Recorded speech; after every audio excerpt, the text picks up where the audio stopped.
तो गाइज आप सभी का फिर एक बार स्वागत है ट्रेडिंग फैब डॉट इन के ऊपर। आज है 12 दिसंबर, हफ्ते का लास्ट ट्रेडिंग सेशन था और इस फ्राइडे के दिन अगर हम देखें तो निफ्टी फिर एक बार 26,000 के ऊपर आके क्लोज हुआ है।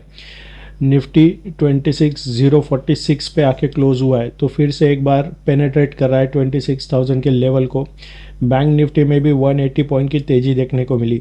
हालांकि ये सब जो बाउंस बैक आया है, ये जो इन्वेस्टमेंट आ रही है, बड़े बड़े जो आईटी जाइंट्स है पूरे दुनिया में, उनकी जो भारत में निवेश है, इन्वेस्टमेंट है, वो आने वाले समय में काफ़ी वो लोग बढ़ाने वाले हैं, बिलियंस में जाने वाली है। तो इसकी खबरें 2 दिनों से चल रही है। तो यहाँ पर भारत के लिए आगे जो फ्यूचर ग्रोथ दिखाई दे रहा है वो ज़बरदस्त देखने को मिल रहा है। साथ ही साथ जो वॉर सिचुएशन पूरे दुनिया भर में इस समय है, तो उसके कारण कमोडिटी के प्राइसेस भी अगर देखें, जो बिलियंस है गोल्ड सिल्वर, उसमें भी ज़बरदस्त तेज़ी देखने को मिल रही है। सिल्वर ने तो रिकॉर्ड ब्रेक, नया हाई लगा दिया है सिल्वर ने। तो आने वाले समय में अगर ऐसी ही सिचुएशन रही जियोपॉलिटिक्स की, तो इस समय जो ये प्राइजेस देखने को मिल रहे हैं वो आगे जाकर और भी हमें बढ़ते हुए नज़र आ सकते हैं। तो सबसे पहले निफ्टी का चार्ट देखते हैं, उसके बाद वीकली चार्ट को एनालिसिस करेंगे, क्योंकि वीक ख़त्म हो चुका है। लॉन्ग टाइम फ्रेम के चार्ट में क्या सीन बन रहा है वो भी देखना ज़रूरी होता है। तो सबसे पहले ये निफ्टी का 5 मिनट का चार्ट, ये वर्टिकल लाइन डे को सेपरेट करता है। तो यहाँ पर निफ्टी ओपन हुआ था फर्स्ट टारगेट का जो लेवल था उसके पास। तो शुरू में तो कोई ट्रेड नहीं बनता, ऊपर गया, गैप अप ओपनिंग थी, नीचे आया, एग्जैक्ट जो ब्रेकआउट लेवल था उसी के पास इसने सपोर्ट लिया है। और यहाँ से फिर जब बाउंस बैक हुआ, हिट हुआ फर्स्ट टारगेट का लेवल, सेकेंड टारगेट का लेवल, और जैसे ही सेकेंड टारगेट के लेवल के ऊपर सस्टेन कर रहा था, तो 20 EMA का ये सपोर्ट लेके ऊपर की तरफ ट्रेड करते हुए देखने को मिला। तो निफ्टी ने फिर एक बार 26,000 के लेवल को पार कर दिया है, पेनेट्रेट किया है और उसके ऊपर आके जस्ट क्लोज हुआ है। तो देखते हैं क्या पैटर्न बनता है आने वाले वीक में, कहाँ पर निफ्टी हमें देखने को मिल सकता है। तो सबसे पहले निफ्टी के वीकली चार्ट के ऊपर चलते हैं। ये रहा निफ्टी का वीकली चार्ट, यानी एक कैंडल हमें एक वीक का हाई, लो, ओपन और क्लोज प्रेजेंट कर रहा है। लास्ट वीक सिर्फ ये इतना सा कैंडल था, ठीक है। ये हैमर जैसा कैंडल दिखाई दे रहा था, लेकिन इसको हैमर नहीं कहते। जब अप ट्रेंड में इस तरह के शेप का कैंडल बनता है तो इसे हैंगिंग मैन कैंडल स्टिक कहा जाता है। ये सिर्फ सिग्नल होता है। सिग्नल के बाद ट्रेंड रिवर्सल का कंफर्मेशन मिलने के लिए इसका जो लो है ये टूटना ज़रूरी होता है। लेकिन आप देख सकते हैं इस वीक में भी सेम उसी तरह का पैटर्न बना है कैंडल स्टिक का, लेकिन प्रीवियस लो को इसने तोड़ा नहीं है। तो कहीं ना कहीं ये पैटर्न यहाँ पर इनकम्प्लीट है, अभी ये कंप्लीट नहीं हुआ है। साथ ही ट्रेंड रिवर्सल का यहाँ पर कंफर्मेशन नहीं मिला है।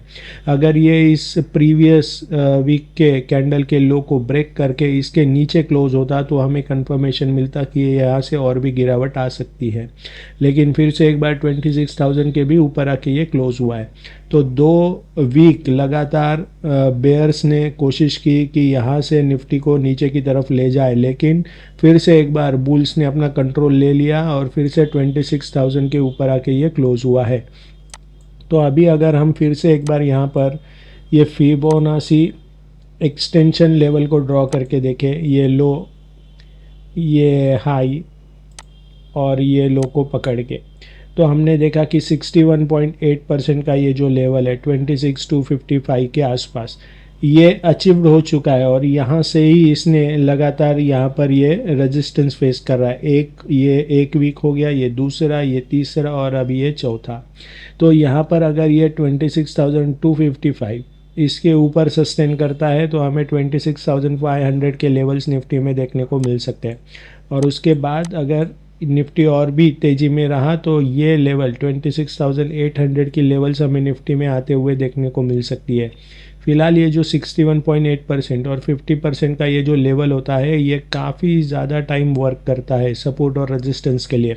तो यहाँ पर ही हमें लगातार देखने को मिल रहा है कि निफ्टी 26,250, 300 और 26,000 को बार बार पेनेट्रेट कर रहा है। तो ये जो लेवल्स है फिबोनाची एक्सटेंशन, दुनिया भर में काफ़ी इसका यूज़ होता है। तो यहाँ पर फिर एक बार अगर निफ्टी इस लो को ब्रेक करके नीचे की तरफ क्लोज होता है नेक्स्ट वीक, तो हमें डाउन साइड देखने को मिल सकती है। और 26,300 या 250 के ऊपर क्लोज होता है तो हमें निफ्टी में नए हाइज देखने को मिल सकते हैं। तो फिलहाल ये वीकली चार्ट का सिनारियो है। अभी चलते हैं डेली चार्ट के ऊपर।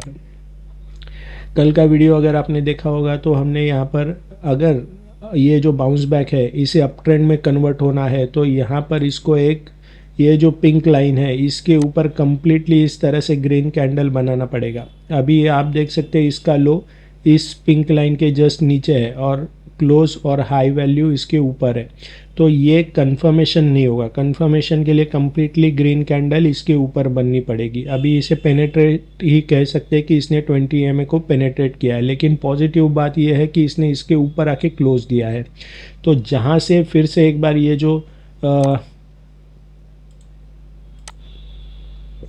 7 नवंबर का ये जो कैंडल है इसने एग्जैक्ट यहाँ से ब्लू लाइन 50 DMA का ये ब्लू लाइन है 50 डेज का एक्सपोनेंशियल मूविंग एवरेज, यहाँ से इसने सपोर्ट लिया था, उसी तरह सेम सपोर्ट लेके ये फिर से आज बाउंस बैक होते हुए देखने को मिल रहा है।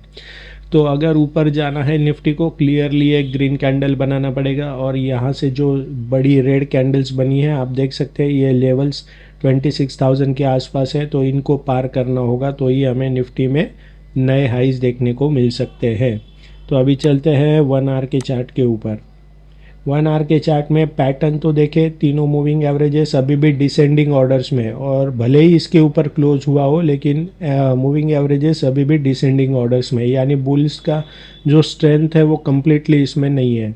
तो अभी मंडे के लिए हमारा जो ब्रेकआउट लेवल बनेगा ये होगा अराउंड 26,075, ये हमारा ब्रेकआउट लेवल बन सकता है। फर्स्ट टारगेट बनेगा अराउंड 26,098 का और सेकेंड टारगेट बन सकता है अराउंड 26,124 का। टूवर्ड साउथ की तरफ आता है तो ये जो लास्ट का जो 2 कैंडल्स देख रहे हैं काफ़ी लंबा टेल छोड़ दिया है, यानी यहाँ से फिर से बुल्स ने कंट्रोल ले लिया है। तो यहाँ पर कहीं ना कहीं ये जो टेल छोड़ दिया है बड़ा सा टेल, यहाँ पर बुल्स बैठे हुए हैं यानी सपोर्ट है। ये सपोर्ट हमारा ब्रेकडाउन लेवल बन सकता है मंडे के लिए 26,013 का। फर्स्ट टारगेट का लेवल बन सकता है अराउंड 25,991 का और सेकेंड टारगेट का लेवल बन सकता है अराउंड 25,969 का। तो यह है निफ्टी के लेवल्स। अभी बैंक निफ्टी पर चलते हैं। बैंक निफ्टी में देख सकते हैं किस तरह से एग्जैक्ट फर्स्ट टारगेट का लेवल हिट हुआ, सेकंड टारगेट के पास इसने ऑलमोस्ट यहाँ पर रेजिस्टेंस फेस किया है, पेनेट्रेट किया है सेकंड टारगेट के लेवल को ही। हाई भी ऑलमोस्ट सेकंड टारगेट के लेवल के पास ही है। जैसे ही नीचे आया कल का जो क्लोज था उसी के पास इसने सपोर्ट लेके बाउंस बैक किया। तो फर्स्ट टारगेट का लेवल देखिए एग्जैक्ट उसने किस तरह से रेजिस्टेंस का काम किया है। तो जो लेवल्स मार्क करते हैं अच्छे से सपोर्ट और रेजिस्टेंस का काम करते हुए फिर एक बार देखने को मिले। अभी कल के लिए क्या इंट्राडे लेवल्स मंडे के लिए क्या लेवल्स बन सकते हैं, इसके लिए 1 आवर के चार्ट को एनालिसिस करते हैं। मंडे के लिए हमारा ब्रेकआउट लेवल बन सकता है आज का जो हाईएस्ट क्लोजिंग लेवल है 1 आवर के चार्ट का 59,453 के आसपास, ये हमारा ब्रेकआउट लेवल बन सकता है। फर्स्ट टारगेट तभी बनेगा अराउंड 59,514 का और सेकेंड टारगेट बन सकता है अराउंड 59,565 का। टूवर्ड साउथ की तरफ आता है तो आप देख सकते हैं लगातार ये 4 कैंडल्स देखिए किस तरह से बोरिंग फेस था, 4 घंटे लगातार छोटा सा बॉडी बना है कंपेयर टू ये शैडोज। टेल देख सकते हैं आप, काफ़ी बड़े बड़े टेल है और बॉडी काफ़ी छोटी है। तो मंडे के लिए हमारा ब्रेकडाउन लेवल होगा अराउंड 59,347 के आसपास। फर्स्ट टारगेट बन सकता है ये ब्लू लाइन के जस्ट ऊपर अराउंड 59,295 का और सेकेंड टारगेट का लेवल बन सकता है अराउंड 59,249 का। तो यह है निफ्टी बैंक निफ्टी के इंट्राडे लेवल्स मंडे के लिए। हमारी जो ऑफ़र है यहाँ पर आपको हमारे वेबसाइट के ऊपर tradingfab.in के ऊपर मिल जाएगी। तीनों में से कोई एक ट्रेडिंग अकाउंट हमारे पार्टनर लिंक के अंडर ओपन करते हैं तो आपको हमारा टेक्निकल एनालिसिस का कोर्स एब्सोल्युटली फ्री में मिल सकता है, जिसमें basic to advance intraday positional swing trading सभी कंसेप्ट इंक्लूड है। So thank you very much and happy trading. Investments in securities market are subject to market risks. Read all the related documents carefully.